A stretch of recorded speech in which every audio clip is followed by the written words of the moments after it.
Go Lightly from Align Natural Health, and I believe we're live on multiple platforms: Facebook, Instagram, YouTube. Today we're talking about food, the best options, and what to avoid to achieve better health. And 1 second here. So everything that we do in life is very important. And it's very important until you get sick. And then you realize that there's only one thing that's really important, and that's your health. Our bodies are our biggest investments in life that we will ever have. And if you don't make it a priority now, when will you? So food is a simple and easy place to start for making your health better. Just by changing what you put in your body can help reduce things like inflammation, which is actually tied to most chronic illnesses. You can reduce cravings, brain fog. You can maintain your blood sugar balance. You can help improve your energy and regulate your mood. Would any of these things be beneficial for you? Would you find any value to having these things improved in your life? Well, keep listening to me and we'll see where we get to today. We can get you some more information on this. So what should you eat? What should I eat? There are so many things, so many fad diets and things that have come up over the years as far as what to eat. And they could be anything from protein and veggies, carnivore, which is an all meat diet, which I have done. I did that for about 18 months. And paleo, which is a no grain diet. Keto is a higher fat. Vegan is obviously a no animal product way to go. And there's a like Beachbody, Whole30. There's so many options out there, and it can be quite overwhelming if you're looking to figure out what's best for you. So if you think about this in terms of I'm going to give you a little bit of a metaphor here, a high-end sports car. You've got premium parts, oil, fuel, and what it requires is specific to that car. And quality matters. What you put in is what you get out. So if you were going to put in low quality parts, you're going to get low quality performance. High quality parts, a high quality performance. And this is the same for us and what we put into our bodies as well. That's amazing to hear from Kate says, yes, food made such a difference for me with getting rid of my MS symptoms. That's amazing. That's huge. And how does that affect your everyday by just having those improvements in your life? What can you do that you couldn't do before because of making some changes? So what are the worst foods and worst ingredients out there? So obviously that would be things with a lot high sugar, your sodas if you're in the States, pop if you're in Canada, sugary drinks, junk food, chips, cookies, candies, things like that. Any of your boxed foods, a lot of the boxed foods have a ton of like a list of ingredients, lots that I couldn't even pronounce. Fast food, frozen meals, things with a lot of preservatives. Fake meats are one because they have a lot of chemicals in them, and some contain soy, which is not good for us as well. Artificial sweeteners are another one to look out for. Splenda, Equal, Sweet and Low, aspartame, and artificial colors and dyes. These are big things to look to avoid when you're looking to improve any of your food consumption. So what do we want to look for? What are the best foods? Things like grass-fed meat, wild meat, organic veggies, low carb are the best way to go. Same with organic fruit, eggs, pasture raised if you can. Fruit and veggies that you grow yourself. This is a wonderful option if you have space on wherever you live, or maybe there's like a share of land somewhere where you can actually grow your own crops. That's wonderful. And the other last thing is protein that you raise yourself. If you are a farmer and you have your own animals that you're raising, that is a wonderful thing because you know exactly the process of how they've been raised and how they've been treated and everything like that.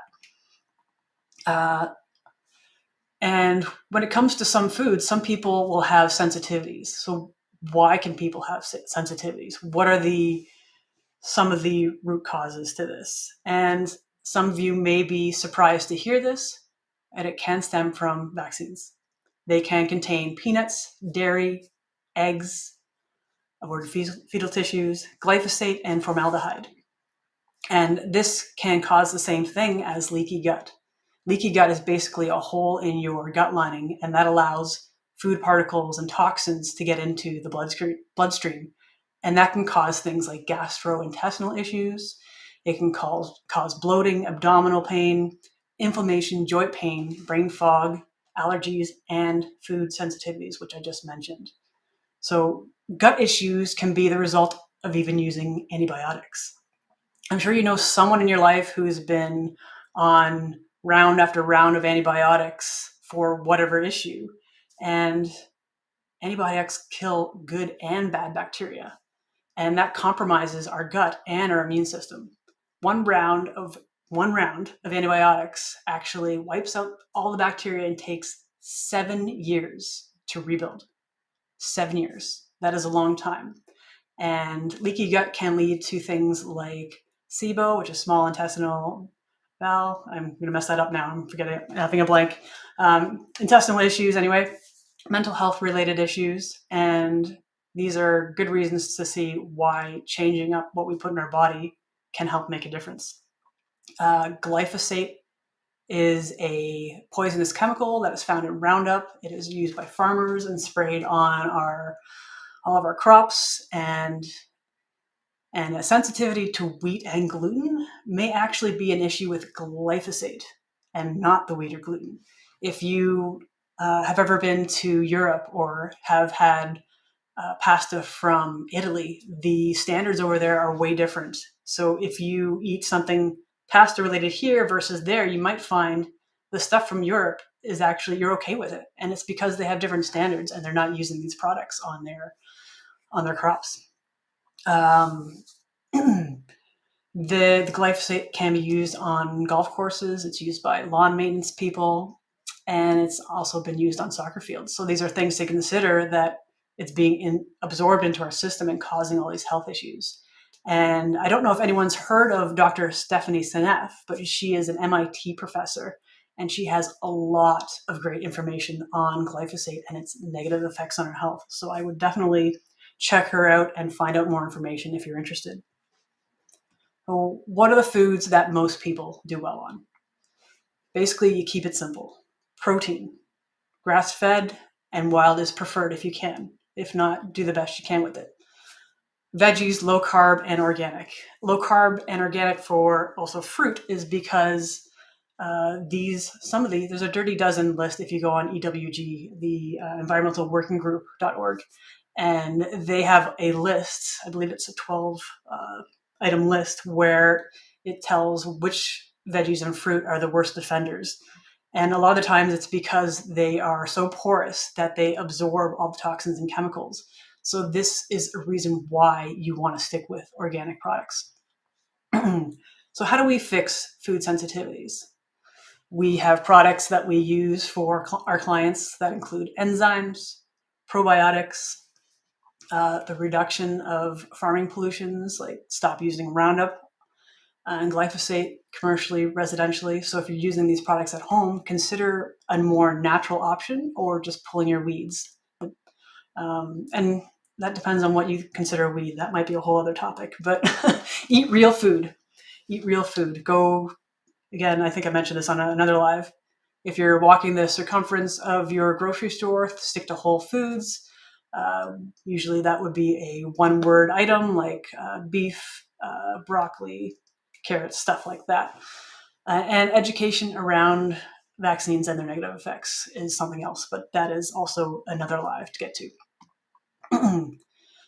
So using quantum nutrition testing is what we do at Align Natural Health, and we can test to find out what the cause is of any of your symptoms. And when you work with us, you will know that you submit a food diary before every check-in appointment with us. And we review that just to see if there's anything that's giving you any problems. Sometimes there can be, and we'll ask you to either reduce or stop consuming that for a while. And some of them can actually be very strange. It can be, maybe it's, for someone I know, Brussels sprouts was an issue for people. Like, of all things, you would think veggies would be okay, but sometimes it just doesn't agree with our system. For me personally, wheat has been an issue, and even cow dairy. Goat dairy has been okay. It's a little easier on the system. That's something that you can look to change up if that's something for you. But these are just all things to consider. So basically, we can test to find out what's going on, what's affecting your body. So we can test to see if it's related to grains, nuts, fruits, seeds, dairy, eggs. Is it related to meat, soy, artificial sweeteners, sugar, caffeine? Or have you gone somewhere new? Is it a new restaurant that you've gone to? Or maybe there's some rotten, spoiled food that you didn't realize it was. And maybe you're just hungry. Maybe there's something that you're not getting enough of that you need. So once we know the cause, we can begin to make changes. We reduce intake on certain things, or we can swap it out for better alternatives. And we're not recommending that you stop anything cold turkey, because this can lead to withdrawal. And if there's something that is maybe not best for you, then it's just a matter of weaning yourself off that. Brussels sprouts is mind-blowing to learn my system doesn't like right now. Totally. Yes, I agree. It's such a, like, it's something you wouldn't expect to come up in the testing process, for sure. And we're not expecting you to eat perfect. Like, no one's ever going to eat perfect. Things are always going to come up in life. And ultimately, it's about the choices you make and it's a process. And we know it's a process, and it's about taking the layers approach, right? You want to start making little changes and steps along the way. And ultimately, it's up to you as far as how fast you want to improve too, because you can take a more hardcore approach, or you can take it slower. It's all a matter of what works for you and your body. And that's something that we would discuss with you. So food is one of the 6 main causes of health issues that we can help you with using quantum nutrition testing. And that is a technology that we use, and we use it virtually. And we can find the cause of your symptoms. Through the testing, we find out what's working in your body, what's working well in your body, and what's not working well. And we want to find out why. And then we take all that information, we put it together into a personal program for you that's specific to you and what your body needs to get better and get it back into balance. So, like what? They're green. I'm guessing that's referred to the Brussels sprouts. I don't know. So right now it's December. This is the second last day of December. So we have 2 days left. We currently have a special on our 2-app appointment bundle, which is normally $150. And right now for today and tomorrow, it is $99. So if you want to get signed up, go ahead to our website and book. The prices will go up in January. So it consists of 2 30-minute appointments. And what do these look like? Well, the first one is we go through your detailed history. We find out about your family history, what you've been through. We ask about your occupation, because that could be whatever occupation you have could open up to what things you're exposed to based on that. Your dental history, surgeries, any areas you specifically want to work on. And there would be some other questions as well. In between the appointments, we would test you from head to toe. We test all your organs and glands and any specific areas of concern. And we would find what's not working and what the cause is. We then put a report together, which we would send to you before your second appointment. And then the second appointment we would have is basically we're reviewing what we call the report of findings. And we review what we found, the causes, and the supplementation that can help you. Pardon me. So this appointment is all about giving you information, all about answering any questions you have. And from there, we basically go through your options and you decide what's best for you. So if you have any questions, if you want to reach out to us with any concerns or anything like that, please, I guess you could reach out on here, on Instagram, on Facebook, on YouTube. You can go to our website and send us a message through there. Look for our email address. So thank you for listening. I hope you found this valuable. And if you think you know someone who might find this valuable or it might help them, please share it with them. We would greatly appreciate that. So I'm Amanda Golightly. Have a great day and Happy New Year to everybody.